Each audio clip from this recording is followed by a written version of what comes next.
everyone, it's Sal, Stretford Post. How you all doing? And welcome to another episode of Chatterbox. Hope you're doing good. Hope you're doing fine. Thank you so much, guys, for joining me this evening, guys. Welcome aboard, guys. Before I start, please don't forget to subscribe to the channel. Smash a like on the video. All that jazz, all that lovely stuff. And welcome everyone who joined me from Hussam's channel as well. Guys, welcome to Stretford Post. Guys, let's get straight into the Manchester United news, shall we? First of all, I want to start on a little bit of a down. I don't know if it's a downer or not, but Andre Onana. Isn't Andre Onana? He's like a piece of meat stuck in your teeth that you just can't quite get out. You know, it's so irritable. You can't get him out. I mean, Onana must have he must wake up in the morning. He must look at himself in the mirror and think, I'm great. I'm great. I'm great. And because at the end of the day, this guy single-handedly made us come 15th last season. I honestly think single-handedly, this guy was one of the main reasons United came 15th last season, guys. Honestly, this guy cost us about 20 points, right? Look, I've got big respect for Onana. I like Onana. I like his personality. He seems like a good lad. You know what I mean? At the end of the day. But what I would say is this, right? He suffers from delusions of grandeur, guys. Honestly, delusions of grandeur. That guy, honestly, he just needs to look at himself in the mirror and take accountability. You know, this is the problem now. Like this, he isn't even making that Trabzonspor in Turkey. I mean, they're trying to offload him. Everyone wants to get rid of him, and no one wants him at the end of the day. Guys, look, now this goes hand in hand with the fact that Man United are looking for another goalkeeper. Man United are looking for another goalkeeper, plainly because of the fact they're hoping to sell Onana. But what is the dilemma, guys? Well, Onana could dig his heels in. Onana could say, I'm going nowhere. You know, I'm staying here. I'm going to fight for my place. Obviously, Onana's on a lot of money a week. I believe he's on, 150, 200,000 a week. So if he decides not to leave Manchester United, you know what, guys? Then it's up to him, isn't it? He can dig his heels in. He can say, well, I'm going to stay till the end of my contract, you know, and stuff like that. It's not, but it doesn't bother him, doesn't it? At the end of the day, he already lost his place in the Cameroon side during the AFCON, of course. I don't think he's really bothered. I really don't. I think he's like, okay, you know, it's not a self-sabotage mission, but it's more like a bit of a petulance, so to speak. You know, I want to stay. I want to earn that money. And he knows, Onana knows, he's not going to get that money anywhere else. Unless he went to Saudi Arabia, he's not getting that money anywhere else. That money is, it's only at Man United. And he knows playing at Man United with the actual fame that he gets with that, the actual popularity that he gets from playing for Man United, obviously is bigger than anywhere he's going to go from now on. He's not going to go anywhere on the level of Manchester United. So he's looking at his career and thinking, social media, after I retire, maybe I can do some, some TV, some presenting and stuff like that. Maybe he's thinking on those realms, of course, guys. But you know what? Man United do need to look at him and say, look, Andre, we like you. We like you. You're a laugh. Absolutely a laugh. I mean, some of your goalkeeping was funny, but you know what? You are a laugh. You're a good person. Please, mate. Just sign for another club. At the end of the day, guys, but who's going to go? Look, having said that, who's going to go in for him at the end of the day? Who's going to go in for Onana at the end of the day? I don't know, guys. Absolutely. Guys, I hope you're all doing well. Don't forget to smash a like on the video on the way in. Let me just say good morning, good evening, good night to Kenny. How you doing, brother? I hope you're doing well. Good to see you. Big up Ephraim. How you doing, my friend? I hope you're doing well. Good to see you again. Big up Stephanie. How you doing? Hope you're doing well. Good to see you again, of course. And big up Bobby, the legend. What's going on, Bobby? Hope you're doing well. Good to see you. Of course, big up 10 Sensations. What's going on? 10 Sensations. What's going on? Hello, how you doing? Hello, hi. Hope you're doing well. Good to see you. Big up Danny B. Hope everything is blessed with you, my friend. Good to see you, of course, guys. And welcome everyone in the stream, of course. Absolutely.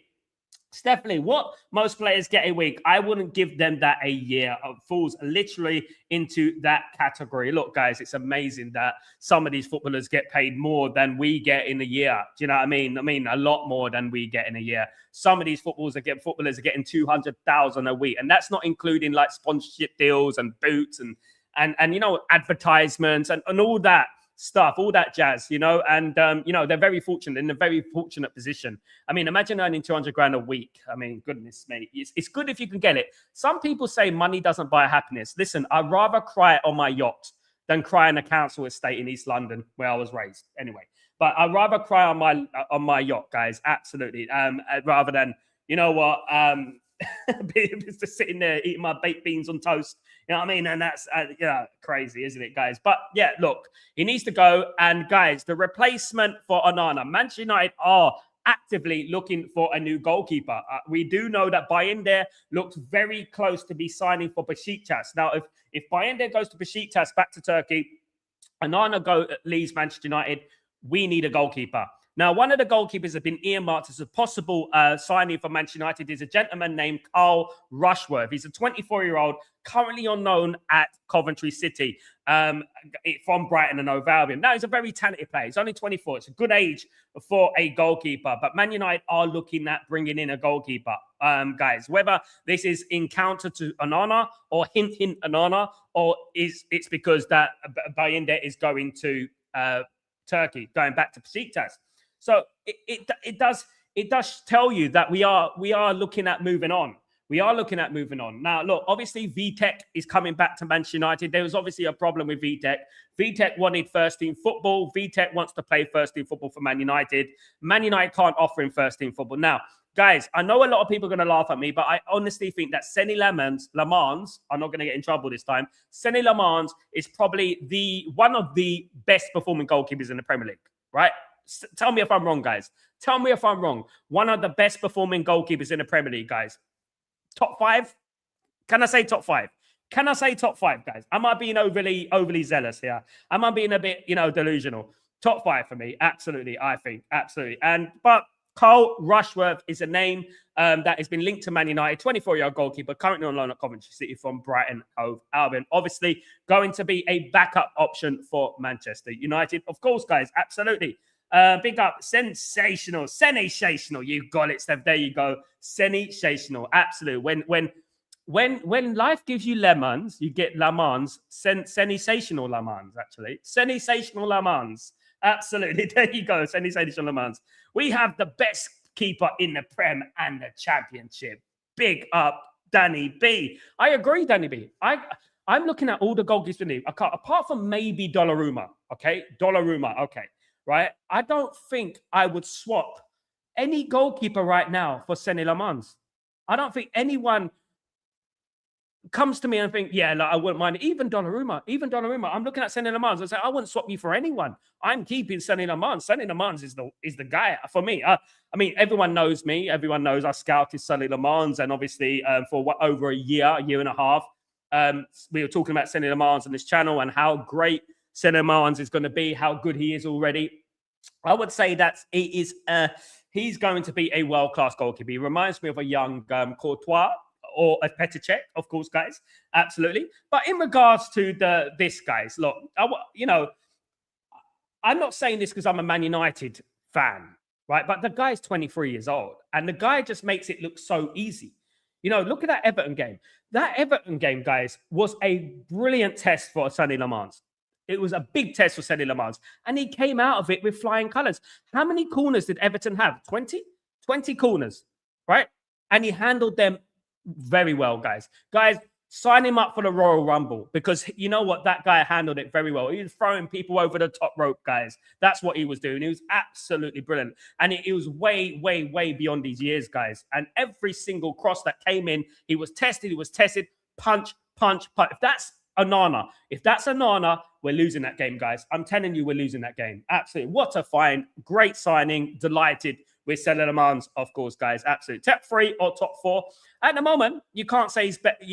Obviously, we can't put him in the top category because obviously there's goalkeepers there. The Liverpool goalkeeper, of course, Alisson, and obviously Donnarumma, who've proven themselves in international fold, and they've achieved things. I know that. I understand that. But in regards to potential, I do think he has the potential. I do think he has the ability and the attributes to become probably one of the best goalkeepers in the world, if not the best goalkeeper in the world. I don't see any up-and-coming goalkeeper at the moment who's as good as Senne Lammens, in my opinion, right? And that's just how I say it. And I say it right now, I would not swap Senne Lammens with anybody. Nobody is coming close. You know what I mean? I would say that, absolutely. Big up, Stephanie, by the way. Ephraim, you are the one who told us about Lammens. Big up, Sal. Thank you, Ephraim. Well, scouted him for a year and a half. Obviously, I know people connected to the player and stuff like that. And not only him, Patrick Dorgu as well, of course. But, I'm delighted that he's showing me what I believed he could become. Because when one of the key characteristics I was talking about, I know there were a lot of slanderous video compilations of Senne Lammens about him parrying it out and people comparing him to Onana and stuff like that.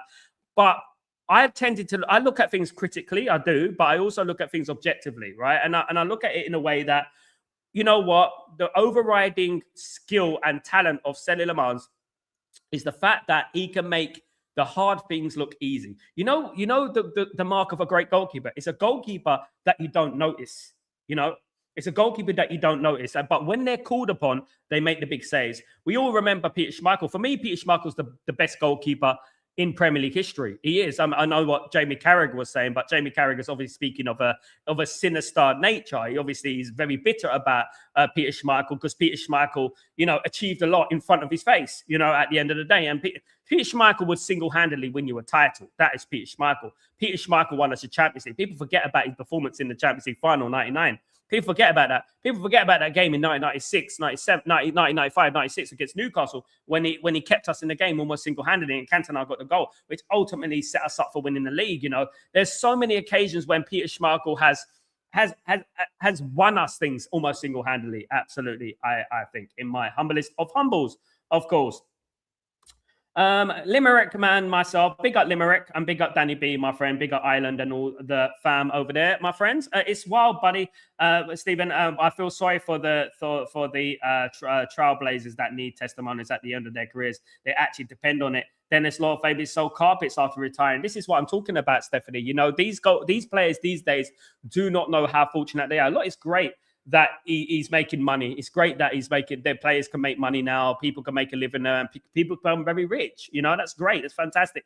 I have no bones about that. Fair play, at the end of the day. But yeah, look, back in the day, this is why a lot of the old players, including George Best and that had to do punditry work. And a lot of them have to do punditry work. Some of them enjoy it these days. Some of them do enjoy it. But a lot of players have to do punditry work these days because the money wasn't quite as great. Well, let me tell you something about it, though. A lot of the players in my day were very, very foolish with money. They're very careless with money. The only one who I know in regards to he wasn't foolish with money is Robbie Fowler. Robbie Fowler, you may laugh at Robbie Fowler, right? You may laugh at him, but he went into real estate in the 90s. He went into real estate in the 90s. He was earning 40 grand a week. I mean, come on, 40 grand a week. That's a great wage if you earn it in a year. You know what I mean? At the end of the day. But he was earning 40 grand a week. He put his money towards real estate and owning properties. And I think that this kind of thing needs to be educated because, the worst thing you could do is make an idiot rich. That's the worst thing. And a lot of these footballers are idiots, to be honest with you. They're not very bright. I'll be honest, guys. I met a few footballers. They're not very bright. The last thing you can do is make an idiot rich, in my opinion. And I feel like these players have to be educated about money. The valuation of money. For example, me, I've done all different types of jobs myself. You name it, I've done it. I've done all the small jobs on, a few pound an hour. You know what I mean? At the end of the day, and I know the value of money. A lot of these footballers at 16, 17, they're getting their big signing on fee. They get a signing on fee, guys. That could be like 100 grand. They get their boot deal, the sponsorship deal, before they've even kicked the ball for the football club, guys. Of course, this is why I get worried when I see these young lads like JJ Gabriel coming through the ranks, brilliant player, gonna be an absolute baller, a game changer, generational. He's gonna be, guys. You'll see that. Only 15 years old, and all the hype is already being heaped on his shoulders already.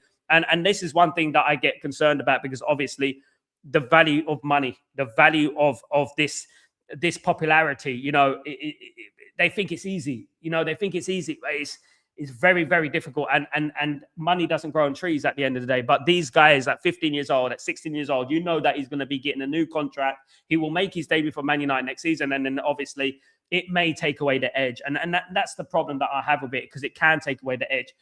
Fortune and fame does take away the edge, to be honest with you. When you see that 50-50 challenge that you can injure yourself in, are you going to go in for that 50-50 challenge? It's another story. Now, guys, a little bit of transfer news, a little bit more transfer news in regards to players coming to Manchester United. Of course, guys, he's a gentleman named Sean Sturr. Sean Sturr is an 18-year-old centre midfielder, valued about 700,000 euros, guys. He's playing for Ajax, of the great conveyor belt of Ajax players, guys. They always seem to do it, don't they? They always seem to bring through these players. Ajax, they always seem to bring through these players. They're so good. But Sean Sturr is a competitor with Liverpool for his signature, basically. Manchester United want him along with Liverpool after Sean Sturr at the moment. 18-year-old centre midfielder. It's pretty evident that Man United are looking at the best, looking at central midfielders for the future. Not only central midfielders that are going to fill in the gap now, but central midfielders that are for the future as well. And I think that is good to do that. But what I would do I would go after the ones that we need now first before we go after the Sean Sturrs of this world, the Bialdis of this world, the Seidel Marlers of this world. These kind of players. We need to buy the Andersons of this world, the Whartons of this world, the Stillers of this world, the Kones of these kind of players, definitely, before we go after the young players out there. Do you know what I mean, guys? Because, you're looking at our midfield and guys, as we stand, we're looking like losing about 10 players in the summer, guys, about 10 players in the summer. So are these players going to be replaced? This is why we had to do some kind of groundwork during January transfer window, which we didn't do, which is disappointing because obviously now we got a lot of work to do in the summer, given the World Cup is on as well. You know what I mean? It's difficult, guys, absolutely, But, they put themselves in this position, absolutely. Fowler, shrewd investor, absolutely, he was a shrewd investor. Definitely, lad. Been here my whole life. Big up, Irish. Big up the Irish fam in the house. Smash a like and subscribe, guys. Those who are new here, please don't forget to smash a like, guys. Really appreciate you all, and don't forget to subscribe, guys. To this great community that we have growing every single day, guys. Thank you so much. Big up, Mark. What's going on, my friend? Hope you're doing well. Good to see you. Main man Sal in the house. Big up, Mark. Hope you're doing well. Good to see you. Hope you're blessed. Big up the live chat legends. Big up, my friend. Good to see you again, mate. Absolutely. But look at Sancho, Rashford, Lingard. Money gets to their heads and makes them fall. Look, guys, let's be honest, Stephanie. I want to be honest, right? When you think about Garnacho, you think about Rashford, Sancho, these players, since they made their debut, right? Since they made them, have they regressed? Yes or no? And let's be honest, guys. Has Rashford regressed? 100%. When Rashford broke through the ranks, Rashford was taking on players, scoring headed goals, finishing every chance he took. He regressed. Garnacho's regressed. When Garnacho broke through the scene, I mean, come on, guys. We were ranting and raving about Garnacho. Every single one of us were. Especially that goal against Fulham. You remember in the last minute, that goal against Fulham, we were absolutely buzzing. But he's regressed, right? The thing is that these players, they have delusions. It's a bit like the Onana situation. They've been told their whole life, right? They've been told that you are the man. Nothing is better than you. You are the man. Nobody comes close to you. And they've had this smoke blown up their backsides for a long time. You know what I mean? This is the thing. And it gets to their head. Of course it does. It gets to their head, and then they think they're the bee's knees. You know what I mean? At the end of the day, the dog's bollocks and things like that, as we say. Hope you're well. Good to see you. Stephanie, 18 guys. Listen, guys, please, let's get to 50 likes before the end of the show. If we could do that, be absolutely fantastic, guys. Smash a like, guys. Absolutely. Gads, yes, good player. Danny B, big up Danny B, the scout in the house. Big up Danny B, hope you're doing well. Ajax left back Sal, sign him up ASAP. You know what, Danny B, I just don't know why we ain't got our ear to the ground, Look at Ryan. How long were we talking about Ryan for before we signed for Bournemouth? How long were we talking about him for? We were talking about him. Same with Echeverria and all these players, the one who went to Man City and stuff. We've been talking about them for ages. And now, obviously, Ryan has got a 100 million release clause and he's scoring goals for Bournemouth. There's going to be a time when he's going to leave. He's going to go to somewhere else. And, we're going to say, well, we should have signed him. Do you know what I mean? Definitely. Big up everyone, of course. Ephraim, Sal, we have brilliant relationship with the Dutch players. We do. It hasn't always worked out. Obviously, Memphis Depay didn't work out. Danny Blind, that's up in the air. That's up for debate at the moment. Danny Blind didn't work out. But I tend to look at the positives about Dutch players who've come to Man United and made a huge difference, i.e. Jaap Stam, Ruud van Nistelrooy, Robin van Persie. These kind of players that came to Man United, Edwin van der Sar, brilliant players. Generally, they do well at Man United. Only in recent years, they haven't. Memphis Depay was probably the biggest disappointment for me because obviously he had all the talent in the world. He did. He had all the talent. We gave him the number 7 shirt. And then from there, whatever happens. It's happening at Man United quite a lot since then, hasn't it, to be fair? Big up United for life. How you doing, my friend? Hope you're doing well. Big up Sal and the Stretford Post loyal supporters. Thank you so much. Lammens, in my eyes, is currently one of the best goalkeepers. He is consistent. No more Onana stress. look, guys, I'm not just saying this because I'm very critical. I know that people think I'm giddy, I'm zealous. You know what? People call me like, you know, I'm a bit over the top in regards to my positivity about Man United, but I am very critical, guys. Subject to popular belief, I am very critical about this football club.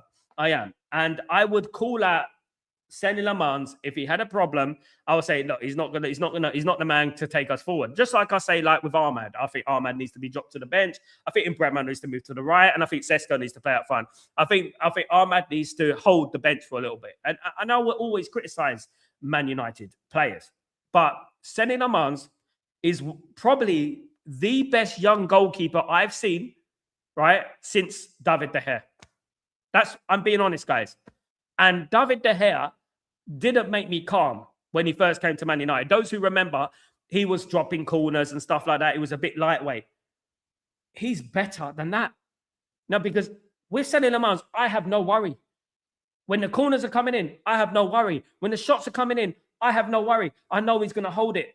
I know he's not going to parry it. This is what I'm talking about. And I mean, look, guys, we have to be honest, guys, that if there's one shining light of this season, guys, it is Senne Lammens. You know, it is Senne Lammens, you know, absolutely, in my opinion. Stephanie, they haven't done much since they left United, but they still make money. Yeah.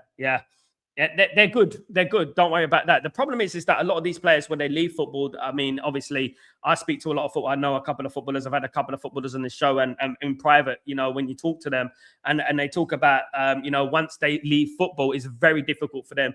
Luckily for something like Jason McAteer, for example, I've had Jason McAteer on the show, the ex-Liverpool player. He went to BN Sports and he's doing very well for himself. And some of them go into media and some of them go into punditry and things like that. Some of them don't. And it doesn't get any easier. I mean, I've spoken to John Barnes before. The ex-Liverpool player. I have, and you know what? He's not exactly rolling in it, you know. And you're talking about one of the best attacking players in English football history. I'm talking about John Barnes at his peak, and that is big praise indeed. And I'm a Man United fan, and I'm looking at him as a Liverpool player, and I'm saying that John Barnes was one of the best. You know what I mean? On his day, my goodness, you see that goal against Brazil, my goodness me. So what I would say is that a lot of them don't invest properly in their early days. You know what they say? Look after yourself, you know, and the future will look after itself. You know, at the end of the day, invest in yourself. The future will look after itself. Absolutely. Sal, I hope JJ Gabriel's humble, hard worker plays his immense talent. Absolutely. I think this is the biggest worry, Ephraim, that we hope that JJ Gabriel is a humble lad. We hope that he doesn't let it get to his head. It's not easy. You know, of course, it's not easy, you know, with all the limelight around you, all the people talking about you and stuff like that, especially at a young age. You have to stay grounded. This is why it's so important to have the right people around you. Like, for example, Marcus Rashford, his agent and everything like that, is his family. It's not always ideal to have your family, direct family, like your brother or something like that, or your mum in charge of you, a bit like Rabiot, for example. It's not always the best idea to have your family around you. Do you know what I mean? I would say that 100,000%, guys, because what you need is someone who's going to tell you when you're doing something wrong. You know, he's going to tell you the truth at the end of the day. You know what I mean? Like, guys, like if I came home one day and, you know, I look like I'm putting on weight and blah, blah, blah. And you know what? I expect my loved ones, my wife or something like that to tell me I'm putting on weight. If you don't, then you don't really care, do you? At the end of the day, if you look like you're putting on weight and you're putting on timber, you know, your loved ones will tell you that. It's, you know, it's hard. It's harsh love, isn't it, at the end of the day? And that is life. That's how it should be. And if you've got someone blowing smoke up your backside all the time, no, don't worry. They are the problem. They are the problem. Not you, Rashi, they're the problem, not you. Then you know what, you're never gonna improve, and you're never gonna critique yourself. You know, back in the day when Man United was successful, Eric Cantona, David Beckham, Paul Scholes, Ryan Giggs used to stay behind in training, even though they were serial winners and world-class players. They used to stay behind in training, right, and perfect their craft. Beckham would be doing free kicks and crosses. Giggs would be running through cones. You know, Cantona would be kicking a ball against the wall. Things like that. Do you know what I mean? These players these days, they think once they sign that contract, signed on the dotted line, that's it. You know, they don't need to do anything anymore. It's over. That's it. Do you know what I mean? Over 12 months, we spoke about Ryan. Absolutely, Danny B. And it's like silence, isn't it? It's echoes in the wind. Absolutely. Sesko really rarely goes on social media. That's an example of a needs a brand should be built on the pitch only. I think social media is a very, very dangerous thing. We have to accept it in regards to everyday life now. It's stuff that we could do about it, unfortunately. But social media is a distraction, absolutely, 100%. It's a big distraction in regards to players these days. Social media, obviously, I know it from like whether it's my nephews or whatever like that. When I was a young lad, when I used to finish school, I used to go straight home, pick up a football and play football with my mates, right? That's what I used to do. Even if it's cold, no matter the weather, snow, hailstone, wind, boiling hot, whatever. I used to get that football straight after school, drop my rucksack down and get my ball. And that's what I used to do. These days, what they do, they put their rucksack down, they're straight on the computer, they're straight, you know what I mean? They're straight on the social media pages and stuff like that. And I think that is the biggest difference. So when I talk about football regressing, this is one of the biggest issues as to why football is regressing. It's no brainer. It's obvious that this was going to happen because at the end of the day, the more people play football, the more talent comes through the ranks, doesn't it? I used to play at Hackney Marshes, and I mean, the famous Hackney Marshes, of course, guys, to play there. And used to see players like coming through the ranks and stuff like that, all like, wow, what a player he is, and then didn't make it. I remember going to the Tottenham Hotspur trials, right? I went to Tottenham Hotspur's trials, right? And let's remember this, right? Back in the day, I used to think I was so good. I was a right back. I used to play right back, can play centre back, can play centre midfield, and like a right winger, sort of wing back sort of thing. Ruben Amorim would have loved me, by the way. Anyway, but you know what I would say is that I played against a Tottenham youth team, right? And we went there, we were invited. And when I saw the quality, right? And that was a team that included a lot of players that are currently playing now, right? Currently playing now. A lot of teams. This is like, you're looking at how long ago now? Nearly 20 years ago, nearly.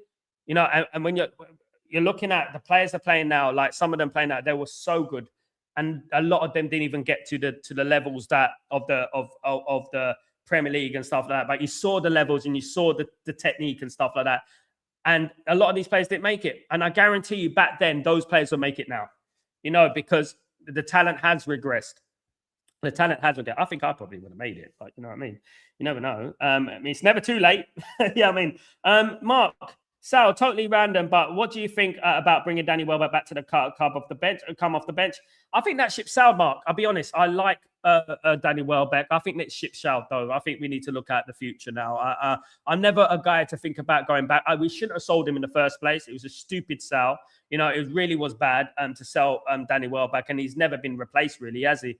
You know, and he knew the club, he understood the club and stuff like that. And listen, he's scored a lot of goals against us, so I would have preferred him to stay at Man United, to be fair, because he has given us a lot of pain over the years, to be fair. Do you know what I mean? So what I would say is this, in regards to Danny Welbeck, I would say it's too late. It's too late. You know, if it was nobody, though, Mark, if there was nobody and we weren't going to sign a striker and he's on a free transfer or a very small fee, bring him in. I would, because the thing with people like Danny Welbeck is this is not about their ability. It's also about their attitude, their implementation. And this is exactly what I'm talking about. Making the most of what you have. He's so underrated. If you look at his England goal-scoring record, it's phenomenal. You look at his England goal-scoring record, it's unbelievable. Absolutely. Big up, Mark, my friend. Stephanie, original United Dutchman, Arnold Moran. What a left foot. Goodness me, you're taking it back, way back into time. Stephanie, absolutely. One of the best. One of the best. Absolutely, yes.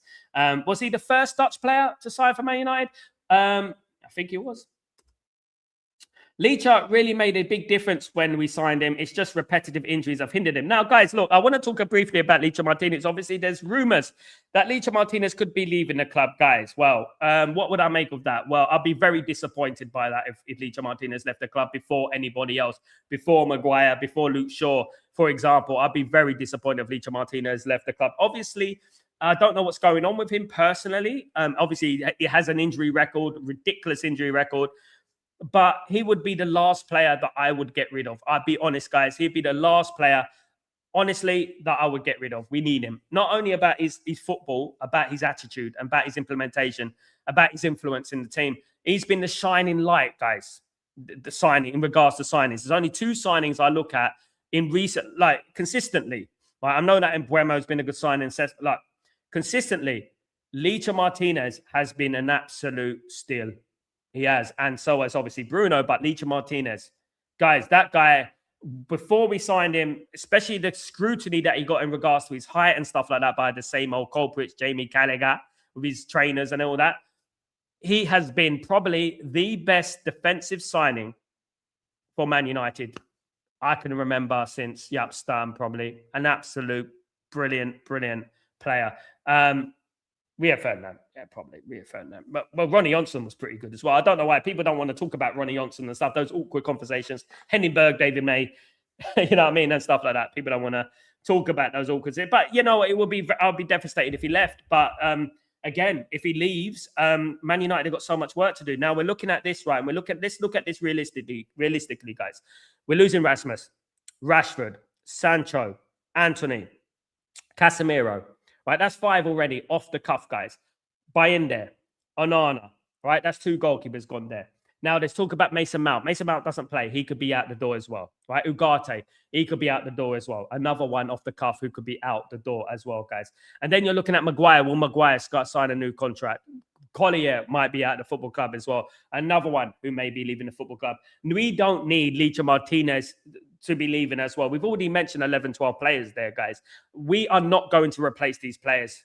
100% not. This is not going to happen. It would be a miracle if we did that. We can't even get 3 through the door, let alone 8 to 10. Absolutely. Great shout out for their case of injury, even if he only played 30 matches on and off the benchmark. Absolutely. But I think the ship sailed for me. I don't believe in going back. Absolutely not. He's slow as well now, and he's got he's getting injuries now as well. So I don't think, guys, he's very professional, but we got to think ahead, guys. We got to think with this, not with emotion. We got to think with this. He's a Brighton player. That's where it is. No more going back. No more going back. We don't need that sentiments at Man United. This is where we go wrong, guys. Honestly, this is where we go wrong. When we go, oh, just bring him back. Oh, no, man. We got to move on from that. You know, at the end of the day, we got to move on. That's not how you get success and sustain success. You know, when you have these, and all due respect to people in their opinion, he's a great professional, right? Only if Man United had nobody else and we said him on a free transfer, I'll bring him in. Free transfer, absolutely. But he's not going to be a free transfer. That's the thing. Sal, do you think we are cursed, or do you think it's the pressure of the shirt? I mean, it can be another thing. I do think, you know, people seem to ignore the divine intervention and stuff like that in regards to football. Obviously, Man United have had prayers out at Old Trafford over this week. They've had religious prayers at Old Trafford this week. They've had Islamic prayers at Old Trafford this week as well. Fantastic. I mean, any divine intervention is absolutely fantastic. Let me tell you that right now. A bit of positive spirituality. That's what Man United need. Of course, there's been obviously rumors about Man United having been cursed, obviously, with the pitch and stuff like that. Guys, I can tell you stories about Man United, about the history of Man United in regards to the past and stuff like that, where the ball used to move in the penalty spot and all that. And guys, I'll get into that one day. Definitely. Senne calms the whole team and just shows shot stopping is more important than distribution from the back. Absolutely. Guys, that's...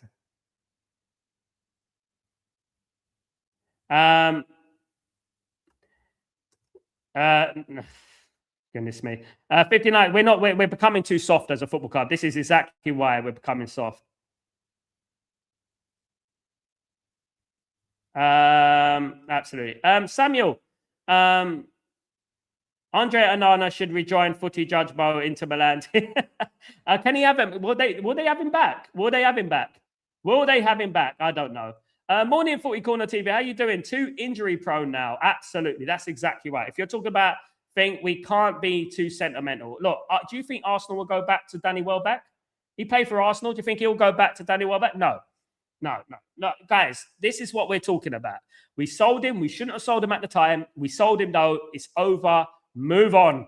Move on. This is the thing. We're too sentimental. We will sell Harry Maguire, right? And then in a year's time, I guarantee you someone's going to come on this stream, whoever it is, and say, would you bring Harry Maguire back just for a season? Just for a season. Just do it for one season, you know? You know, my goodness. Stephen, more opportunity to succeed now for those players. How longer benches and squads helps massively. Absolutely. Absolutely. So Leeches,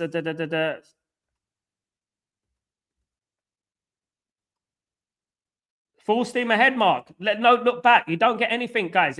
Guys, what did Patrice Evra once say? Netflix. You don't go back to the old series, do you? Very rarely you go and watch your old series back, isn't it? At the end of the day. Would Mickey van der Ven be good centre back signing? He would, but he'd be expensive. He's valued about 90 to 100 million euros, mate. And I don't think that should be the priority for Manchester United. If we get money for Licha Martinez, if Licha Martinez, God forbid, leaves Man United, then maybe you could say, yeah, we'll bring in Mickey van der Ven and blah, blah, blah. But for me, I don't think he's worth that money. I'll be honest with you. I think there's better defenders out there, but, absolutely. What if Licha Martinez demands over 200K a week? Then what? Should we give him an official captain what he wants? Big up, Gaz. What's going on, my friend? How are you doing? I think he deserves it. However, we have to look what's best for Manchester United. He hasn't played nowhere near enough football. And there comes a time where I'm not going to flip-flop from what I just said about Welbeck. We can't be sentimental when it comes to being successful as Manchester United fans. We can't be like that. That's not guys. Success wasn't brought around through comfort zones, through emotion, through nostalgia. That's not how success is built. Absolutely not. Unless your name is Paul Scholes, I don't want to hear any going back to anybody, especially someone like Welbeck who's played for Arsenal as well and stuff like that. And do you think they'll get him back?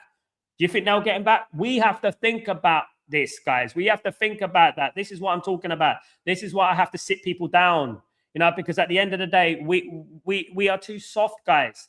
We need to move on. We need to bring in the next striker through. Sesko's good enough, and let's bring in another striker about 25 years old who can play, who can rotate. Do you think Man United would have signed Danny Welbeck under Alex Ferguson again? No.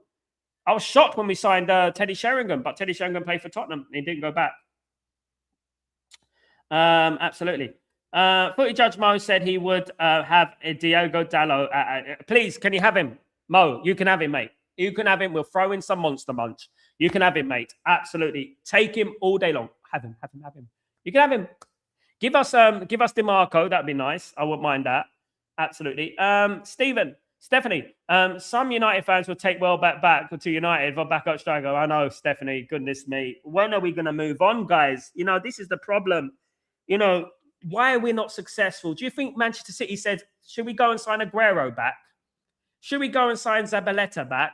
Should we go and get De Bruyne back for Napoli? He could do a job. We missed De Bruyne. And Man City missed De Bruyne, right? They do miss De Bruyne. Do you think they'll go back? Hell no. Big teams don't. You know what I mean? Guys, absolutely.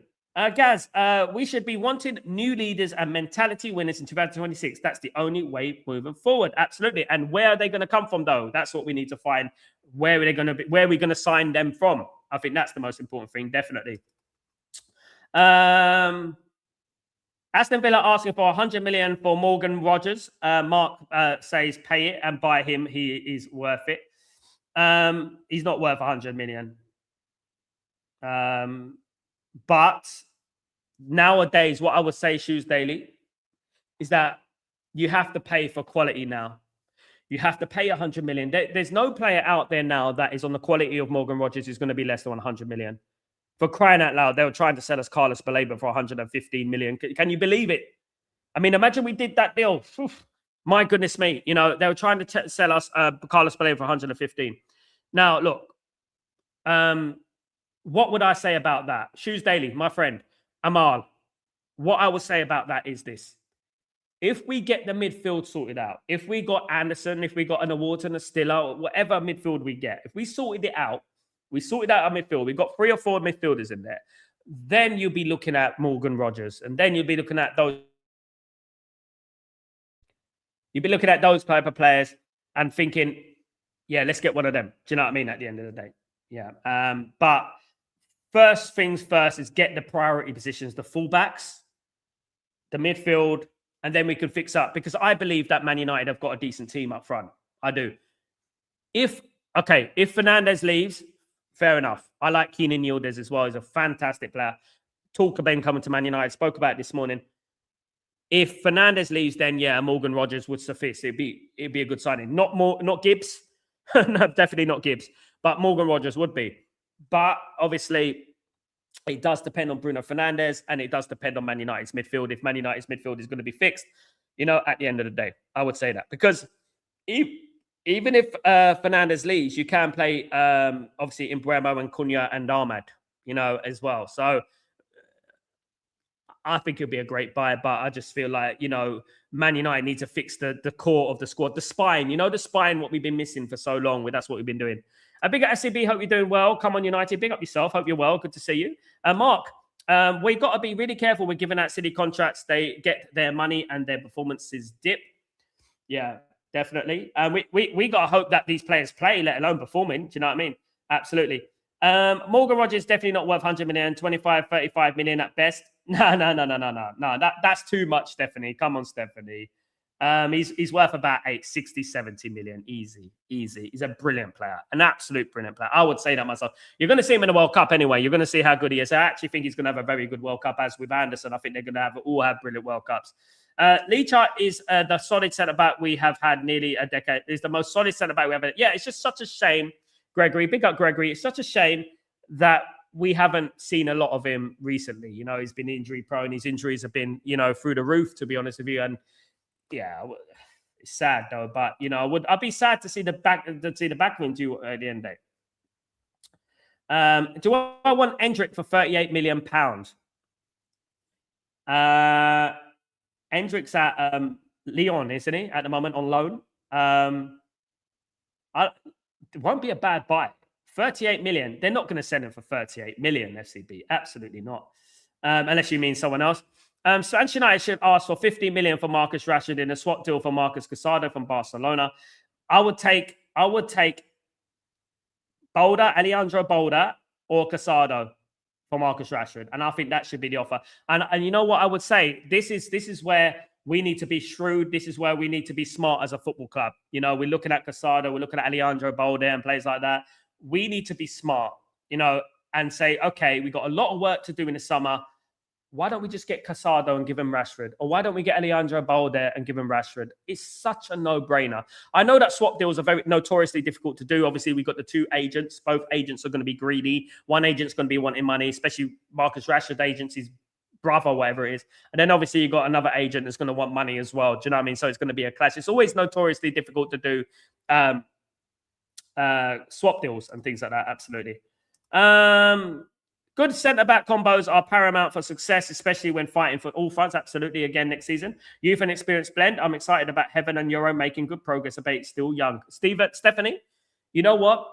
Been put under the radar a little bit, Lenny Euro and Aiden Heaven, but that is Man United's future centre-back partnerships, fingers crossed. That's Man United's future centre-back partnerships, and I could see them being absolutely so important to Man United in the next 10 years. I hope so anyway, fingers crossed. Definitely Senne Lammens, Euro, Aiden Heaven. We're already there, guys. Yeah, we do there. Absolutely. Amal, if you need backup Guerresi on a free, it's not bad. Yeah. If it's a free transfer, I'm all on it. I'm all ears, mate. It's good to the squad, mate. I agree, Sal. I do not like going back for players. We need to move on. Yeah, look, guys, the sentiments at Manchester United, it's like, come on, man. Come on. I understand it. I like Welbeck too. I like a lot of players that used to play for Man United. I would love to have a lot of players back at Man United, But as we saw Cristiano Ronaldo, who's one of our greatest ever players, guys, if not the greatest Premier League ever player, it's sometimes not good to go back, And we're talking about Daniel Welbeck here, not Cristiano Ronaldo. Do you know what I mean? And I just feel like it will be a mistake, definitely. However, free transfer, yeah, but obviously if it ruins our FFP in regards to wages, is it worth it? And that's what you have to ask yourself as well. United for life. Sal, our focus should be on our midfielder. That's our heart. Other positions can be filled only if it does not reflect in effect our mid signings exactly. And it would be disappointed if they sell Lecture. Yeah, absolutely. The most important thing for Manchester United at this moment in time, in this present moment in time, of course, is the midfield. And I don't want to be thinking about anything right now other than that midfield and fixing the midfield before we do anything. Because at the moment, we got Mainu and we got Casemiro. Other than that, we ain't really got anyone in that squad who's good enough, in my opinion, guys. I'm afraid. Are there many players out there bordering a world-class quality? Not many, not like they used to be, Mark, as you know. Not many players out there bordering. I think Keenan Yildiz has the ability. Rodrigo Moura of Porto has the ability to be world-class. Angelo Stiller has the ability to be world-class. You know, Lenny Yoro, Aiden Heaven, Senne Lammens have the ability to be world-class. I'll say that very quietly. But yeah, look, there's not as many as there used to be. That's one thing I would say about it. But there are players out there that got the potential to be world-class.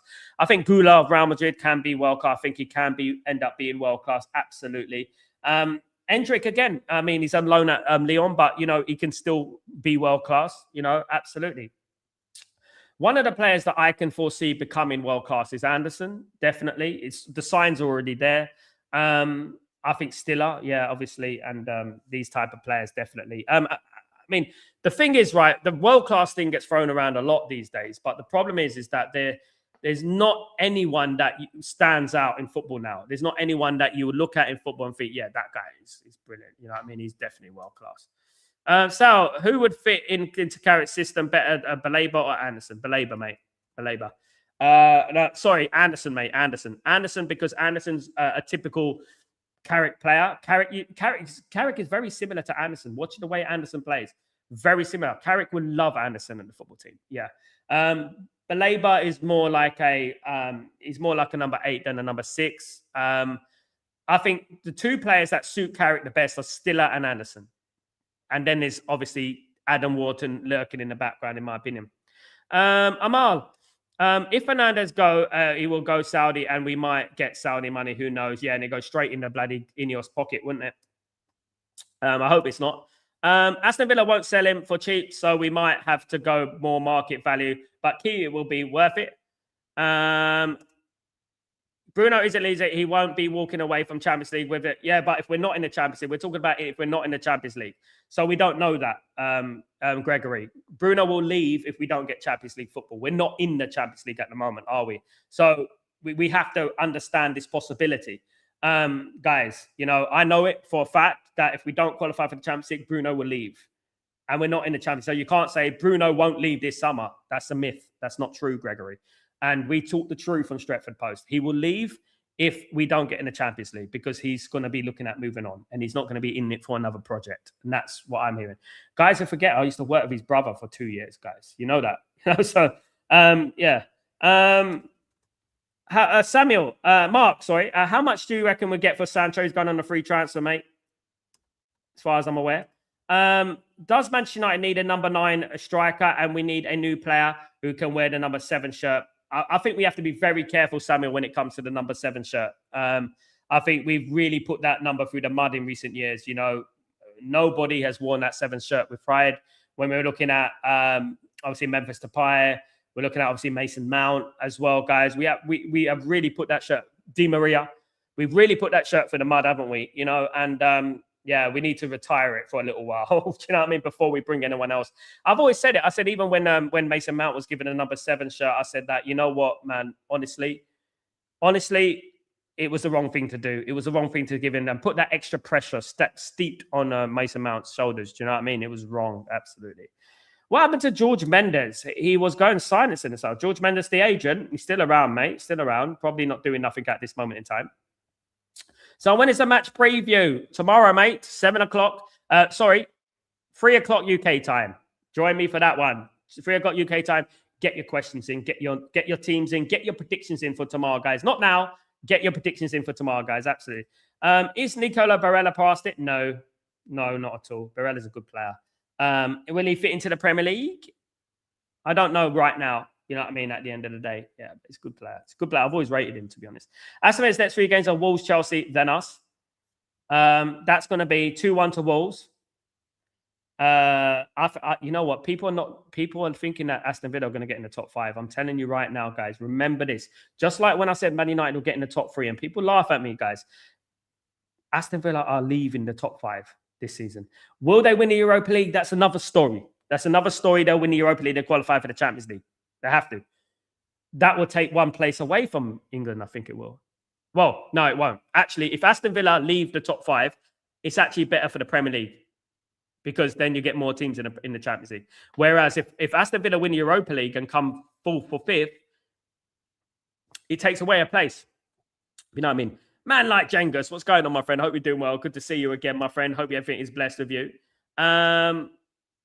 Jim Ratcliffe should be in prison at Belmarsh in Plumstead. There you go. You know. A friend of mine used to work in Belmarsh and Plumstead. Very tough places. And give him Bremo the 7. I think he should earn it. I think now, what I would say now, Mark, I would even go as far as to say that Cunha is a player that, probably deserves the number 7 shirt as well. I would go as far as to say that. I would say that Cunha deserves it as well, to be honest with you. Definitely. But, yeah, the number 7 shirt has been booked through the mud. JJ Gabriel needs to earn it. JJ Gabriel needs to earn it. You know how long it took Beckham to get that number 7 shirt? Beckham was number 10. You know how difficult it was for Beckham to get that number 7 shirt. He had to work very hard for it. He has to work very hard for it. Honestly, Amal, I just think that we're giving the wrong people it, the wrong character.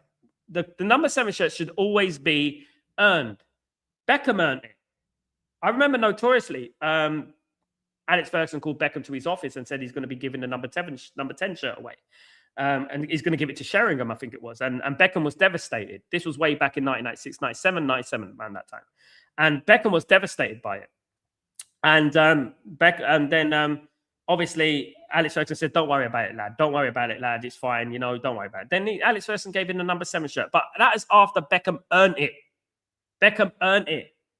Beckham was playing for Man United for a good couple of years, 2.5 years, consistently, winning trophies, winning the league, before he was given that number 7. So we should retire that number 7 until we can look at someone realistically and say, that guy's earned it. You know what I mean? I would say that. Yeah. Yeah, but that's what happened, Amal. It's going to lose the meaning given to players like Mount. Yeah, look, this is why we need to give it a rest a little bit, Bobby. This is why we need to give that number 7 a little bit of a break, just so we forget about the atrocities that have come before it. You know what I mean? And I would say that, yeah, look, it's such an iconic shirt. Eric Cantona, George Best, David Beckham, of course, Cristiano Ronaldo. It's such a big top, guys. But after Cristiano, it's just been so put through the mud that we need to just kind of like say, okay, we're going to put that shirt to one side now. And we see what happens. You know what I mean? At the end of the day, I would say, but I hope that someone can earn it. I hope that someone lives up to the challenge. I really do hope so, because at the end of the day, it's such an iconic number. It's such an iconic number. Did Robson take the number 7 straight away when he joined? I think he did, But Robson was obviously a different time, different period. I don't think he did. Let me check this. Good question, Jenga. Just let me see. What number did Brian? It was obviously I knew that Brian Watson was the all-time. He was one of the record signing, was he at the time? Brian Robson take when he joined Manchester United. Yeah, he did. He did take the number 7. I knew it. Yeah, he took the number 7 shirt. He joined Man United in 1981. He took the number 7 shirt. So he specifically requested the number 7 shirt from Steve Coppell upon his arrival. Robinson considered the bridge between George Best and Eric Cantona eras of the month. I think, you know what? One thing you said about there, Jengas, because it's very important that we forget about the bridge between Brian Robson and Eric Cantona, don't we? We forget about that because that's what it was, wasn't it? It was the bridge between Brian Robson and Eric Cantona. And I think the influence that Brian Robson played, it's such a shame that Brian Robson got injured. He had such bad injury record. England probably would have won the World Cup. Let me tell you that right now. If Brian Robson was fit, would have won the World Cup 100%. Absolutely. 100% would have won the World Cup. Rasmus Højlund is the last player to wear the number 9 shirt. Yeah. Beckham lives and breathes United. Even now, he was the reason I started loving United. He came through as a fan, then academy. Went to the same school as me, Amal. Went to the same school as me. Born in the same hospital as me. Leytonstone lad, just like me. Absolutely, of course. Jengis, iconic Robson in the number 7. Brilliant. Absolutely brilliant. Captain Marvelous. Magnifico, mate. Sal, I like Cunha, what he did for Ghana. Humble pie. Humble pie. No player has been good in the number 7 shirt at United since Andrew Miller wore the shirt. Di Maria was the start of the curse. Yeah. Well, Memphis was probably. Was Memphis before him? Yeah, Memphis was before him, I think. I think Memphis was before him. Memphis was worse. Memphis was an absolute curse. Thank you so much, Mark. Big up yourself. We need to bring back perms and mullets as well, Samuel. Mullets as well. At least Brian Robson got a league title winners medal. Bait the reduced role. He played such a pivotal role during that period between 1992, 93, 93, 94.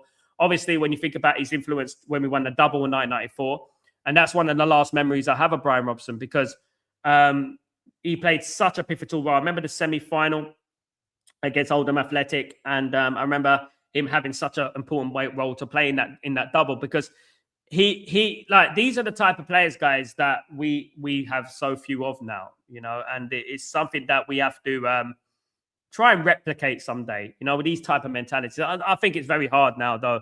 I really do think it's hard to replicate these type of mentalities now. Absolutely. So I was gassed when we bought Depay. Always thought he was going to be. Because we rarely miss with Dutch players, Mark. We rarely missed with them, and I thought the same thing as you, mate. But obviously, hindsight's a beautiful thing, isn't it? When we saw, he was one of the top-rated players in Europe. Coming up and coming from Holland. Was it come from PSV, didn't he? And we always had a good record from PSV as well. And stuff like that over the past. Guys, absolutely. Workplace, Gregory, workplace in front of the party in the back mullets. Yeah. Should I get a mullet? If Man United win the league, I'm going to grow a mullet, guys. I'm telling you right now. You know what I mean? I'm gonna grow a mullet for all you guys, absolutely. And it's gonna be legendary. It's gonna be a proper Chris Waddle mullet, guys. Those who know. Absolutely, guys.